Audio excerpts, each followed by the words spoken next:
Are you when you think back of what you felt like you were involved with in the mid '70s in terms of propagating the psychedelic experience, and you sort of felt that this is in a way you were being one of a number of Johnny Appleseeds. When you look now at what happened, or emerged from that, are you disappointed in some ways? Or no, I don't think so. Considering the fact that for the past year or so, or maybe longer, it's been legal to grow mushrooms in Holland and purvey them, I would say all the goals were met. The thing was brought into human cultivation. It'll never leave it.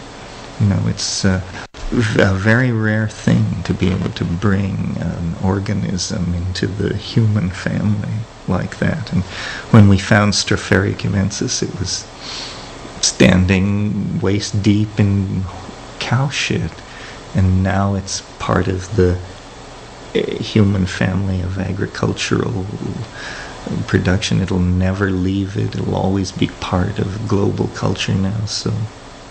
And do you think that, do you have the feeling that in some sense it will remain, at least for the foreseeable future, a somewhat marginal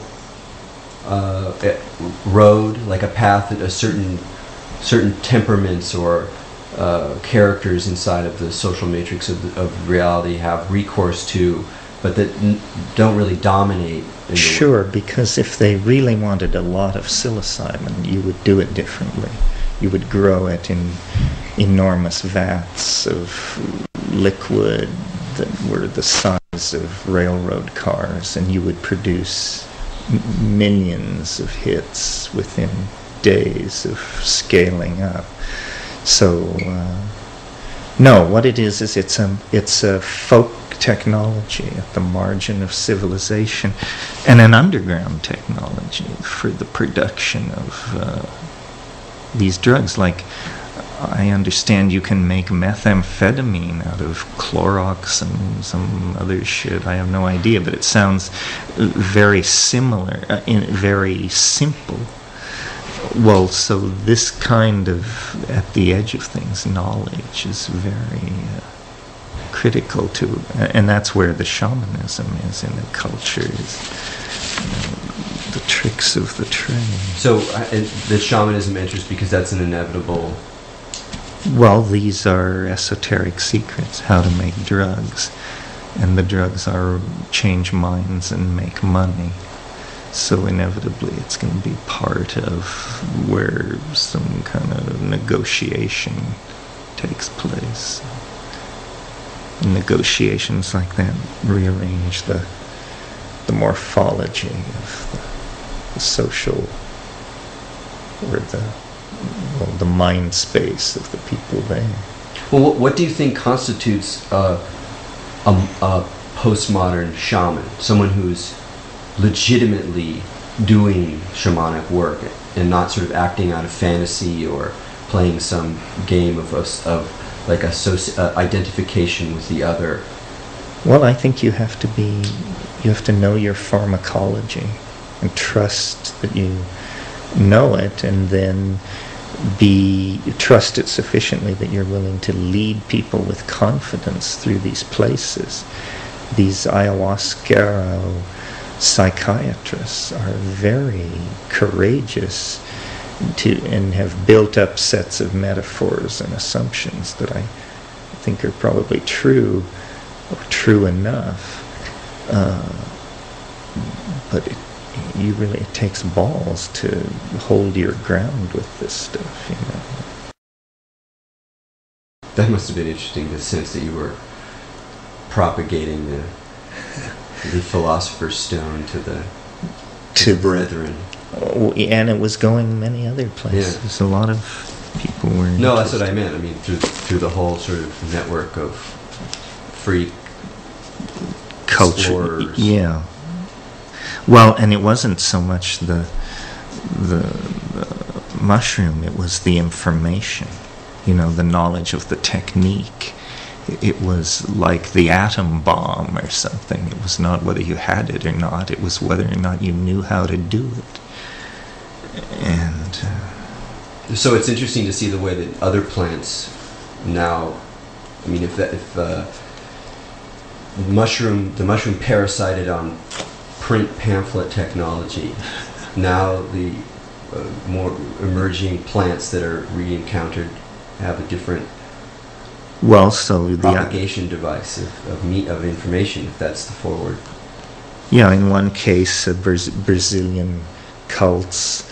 In another case, almost landscaping, like salvia. I don't know if you've seen those clumps of salvia on the road, but all the blue flowers and all that. Yeah. The mushroom is the most insidious and amusing because it seems to associate itself with human beings. Like, for instance, one of the densest psilocybin ecologies in the world is Oregon and Western Washington. Well, one of the main industries of those areas where these mushrooms are so dense is the production of sod to be shipped all over the country and world to be pushed into malls and hotel lawns and golf courses to spread. So it's essentially an enormous economic engine for spreading psilocybin spores throughout the planet. What happens to people that lets them tune into a deeper level of intent, that wakes them up from the spell of mere consumerism and the kind of subjectivity that is, the manipulation of images and desires that constitutes consumerism and which dominates many people's lives? Well, then they probably head for deeper values, either Buddhism, shamanism, their own, whatever lies in their own ethnic background. Because in fact, civilization is a carnival. I mean, it's a cheap, it's a delusion of a solution. So anybody who sees past the front door probably wants real structured values. And so that's where all the conservative resistance comes from. The fundamentalist Christians, Orthodox Jews, Buddhists, all of these people are saying, well, hey, wait a minute, we don't want to go down this path only so far. And that's probably a good break. Otherwise, we would create a civilization that was essentially a mall. And there's enough of that anyway. So in that sense, that turn towards deeper values, even if sometimes they take a conservative form, is ultimately a kind of healthy balance to just the sheer rush toward novelty. Yeah, I think so. And do you see psychedelics playing a role in opening up that kind of? It depends on how it's presented. It depends on the psychedelic. If it comes along with some wizened 90-year-old Indian from South America, it's hard to see that we're abandoning ourselves to the trivial and the concocted. And so it's a marketing and packaging issue, basically. And so what would that look like then, if you were? Well, I'd say the wrongly packaged version would be some kind of, like Castaneda is a formulaic cult. Do these things, take these drugs, follow these instructions, and moral obligation will flee from your ken. Nobody can be that foolish, if, on the other hand, you sincerely pursue this stuff, grow the plants, try to understand it, try to revivify the rituals and figure out what it's all about. Well, that's an authentic push towards spirituality, and a very authentic push towards spirituality. and probably fruitful. Do you think in that process the actual handling of the plants, growing them, getting to know their cycles is necessary? Yeah, because that's the level, that's the speed, that's the speed on which nature makes this stuff, brings it to the surface and invites its contemplation.